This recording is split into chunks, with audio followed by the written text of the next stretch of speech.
ഇന്നത്തെ മെയിൻ പരിപാടി ഹാർവെസ്റ്റിംഗ് ആണ്.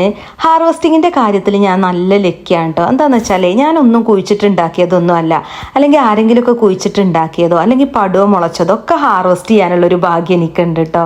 ഇത് നമ്മുടെ അയൽവാസികളുടെ മുള്ളൻചക്കയാണ് കേട്ടോ. അപ്പോൾ ഇന്നലെ താത്ത പറഞ്ഞിട്ടുണ്ടായിരുന്നു മുള്ളൻചക്കയൊക്കെ മൂത്തിട്ടുണ്ട്, വേണമെങ്കിൽ പറിച്ചോളോണ്ടി. അപ്പോൾ ഇന്നിപ്പോൾ സൺഡേ ഒക്കെ ആയതുകൊണ്ട് ഇക്കാനോട് കോണിയൊക്കെ കൊണ്ടുവരാൻ പറഞ്ഞു. കോണി വെച്ച് ഞാൻ കയറിയതാണ് കേട്ടോ. അപ്പോൾ മൂത്തത് 2 നോക്കി ഞാൻ പറിച്ചെടുത്തിട്ടുണ്ട്. ഓൽക്കുണ്ടല്ലോ മുള്ളൻചക്ക തീരെ ഇഷ്ടമല്ല കേട്ടോ, പക്ഷെ എനിക്ക് മുള്ളൻചക്ക ജ്യൂസ് അടിച്ചാൽ നല്ല ഇഷ്ടമാണ്. അപ്പൊ എന്താണെങ്കിലും കോണി കൊണ്ടുവന്നതാണല്ലോ, എന്നാ പിന്നെ കുമ്പളങ്ങയും പറിക്കാന്ന് വിചാരിച്ചു കേട്ടോ. ഇന്നിപ്പോ 4 കുമ്പളങ്ങ മൂത്ത് കിടക്കുന്നുണ്ട് കേട്ടോ. പക്ഷെ നമ്മൾ താഴത്തെ 2 ഇന്ന് പറിക്കുന്നുള്ളൂ, ബാക്കി 2 ഉണ്ടല്ലോ ഇനി പെരുന്നാളിന്റെ വീട്ടിൽ പോകുമ്പോൾ കൊണ്ടുപോവാന്ന് വിചാരിച്ചിട്ടാണ്.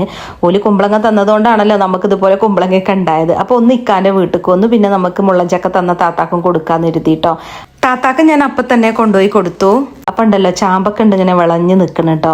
പിന്നെ ഹാർവെസ്റ്റിങ്ങിൻ്റെ ഒരു വീക്ക്നെസ് ആയതുകൊണ്ട് തന്നെ ഞാൻ അപ്പം തന്നെ കൈയോടുകൂടി ചാമ്പക്ക പറിച്ചു കേട്ടോ. അതിൻ്റെ ഇടയിൽ മദ്രസ വിട്ട് കുറച്ച് കുട്ടികൾ വന്നിട്ടുണ്ടായിരുന്നു കേട്ടോ. അപ്പോൾ ചാമ്പക്ക ഞാൻ ഓൽക്ക് കൊടുത്തു. നമ്മൾ വീഡിയോ എടുക്കുന്നുണ്ടപ്പോൾ നാണം കൊണ്ട് വേഗം ഓടിപ്പോയി കേട്ടോ. അപ്പോൾ ഇനിയിപ്പോൾ ഹാർവെസ്റ്റിംഗ് ചെയ്യുന്നത് പേരക്കയാണ് കേട്ടോ. ഇതിപ്പോൾ ഞാൻ കുഴിച്ചിട്ടുണ്ടാക്കിയതൊന്നുമല്ല, ഇതും പടുവോ മുളച്ചതാന്ന് വേണമെങ്കിൽ പറയാം. അപ്പോൾ 2 ഉണ്ടായി കേട്ടോ. ഒന്ന് ഇന്നലെ ചാടിപ്പോയി എന്ന് പറഞ്ഞാൽ ആരപ്പം ചാടിപ്പോയതല്ല കേട്ടോ.